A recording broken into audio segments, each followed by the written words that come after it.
স্বাস্থ্যকর tomato sauce যদি আপনি বাড়িতেই বানিয়ে খেতে পারেন, তাহলে আর বাহির থেকে অস্বাস্থ্যকর টমেটো সস আপনার কিনে এনে আর খেতে হবে না।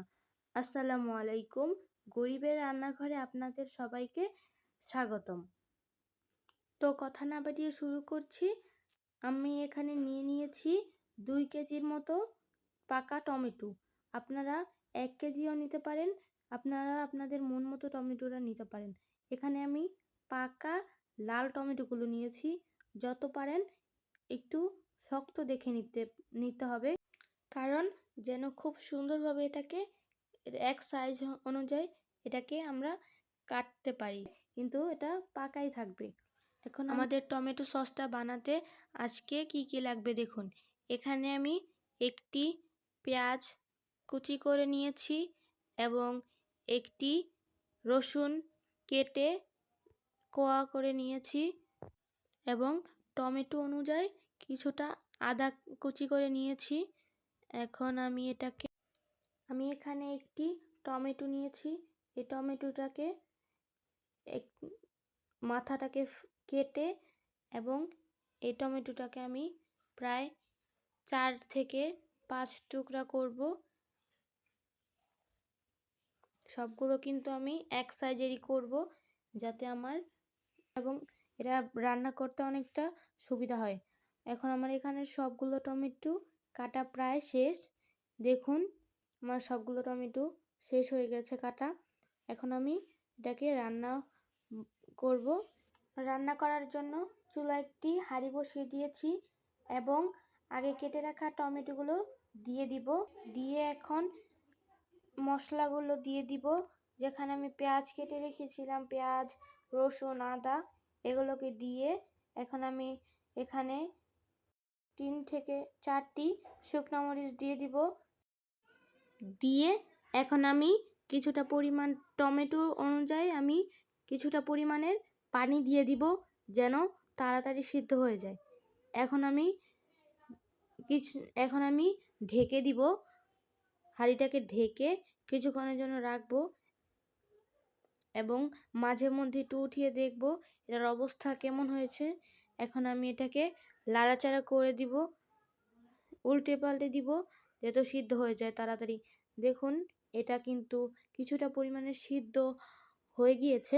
এখন আমি ঢাকনাটা উঠিয়ে দেখব যে এটা সিদ্ধ হয়েছে কিনা। সিদ্ধ হলে এখন আপনারা ব্লেন্ডার দিয়েও এটাকে ব্লেন্ড করতে পারেন।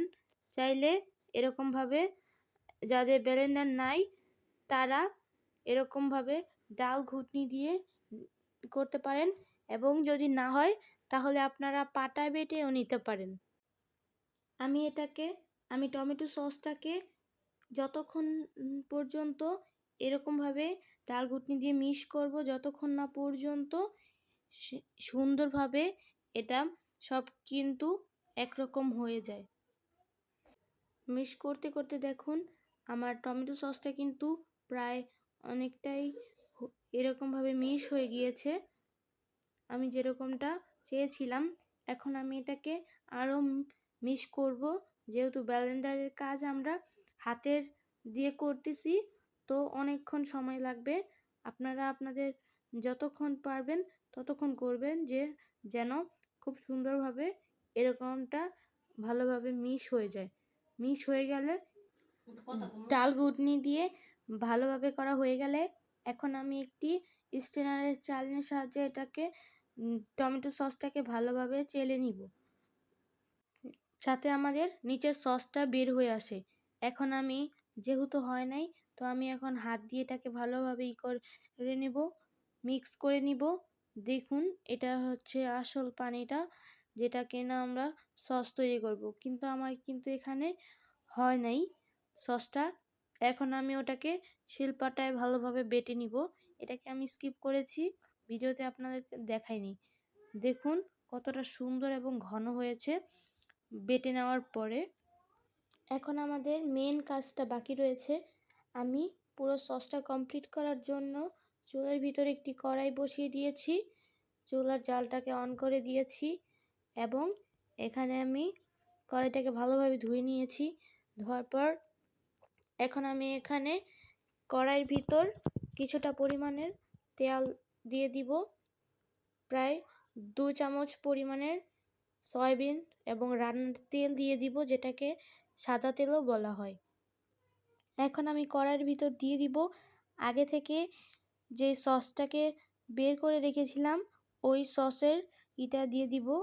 দিয়ে এখানে আমি দেখুন এটা কিন্তু উপর দিয়ে তেলটা ভেসে উঠেছে, যেহেতু আগেরটা পানি ছিল, এখন আমি সাইড দিয়ে এটা কিন্তু বলকাচ্ছে এবং খুব সুন্দরভাবে এটা রান্নার মতো প্রস্তুতি নিচ্ছে। এখন আমি এটাকে ভালোভাবে লাড়াচাড়া করে নিব। লাড়াচাড়া করা হয়ে গেলে এখন আমি এখানে কিছুটা চিনি দিয়ে দিব, 2 চামচের মতো চিনি দিব।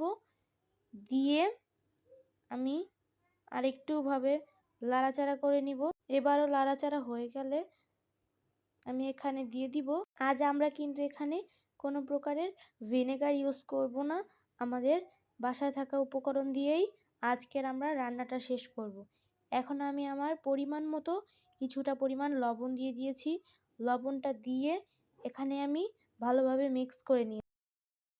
আমি আগেই বলে দিয়েছিলাম এখানে আমি কোনো প্রকারের ভিনেগার ইউজ করব না, তাই আমি এখানে নিয়েছি একটি লেবুর অর্ধেক চিপড়ে নিয়েছি। এখন আমি এখানে ওই লেবুটাকে দিয়ে দিব। লেবুটা দেওয়া হয়ে গেলে এটাকে ভালোভাবে লাড়াচাড়া করব, যাতে এটা খুব সুন্দরভাবে একটার সাথে একটা মিশানো যায়, সুন্দরভাবে হয়ে যায়।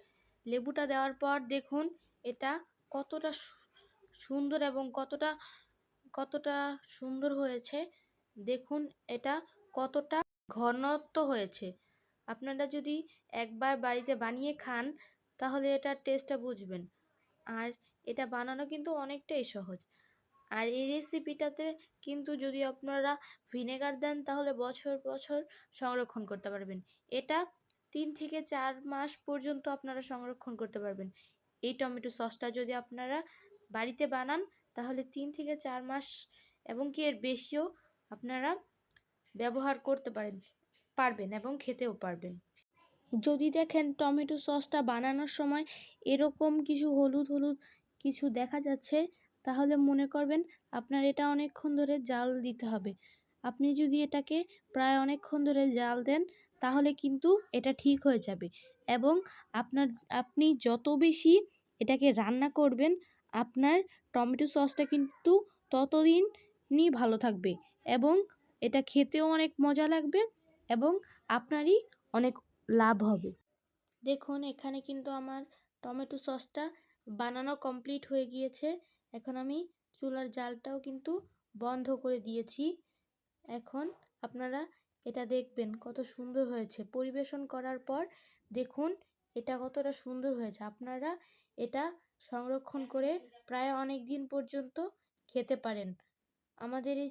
আমাদের এই ভিডিওটি ভালো লাগলে লাইক এবং সাবস্ক্রাইব করে থাকবেন এবং আপনাদের মতামতটি আমাদের কমেন্ট বক্সে বলে যাবেন। সবাই সুস্থ থাকবেন, ভালো থাকবেন। আল্লাহ হাফেজ।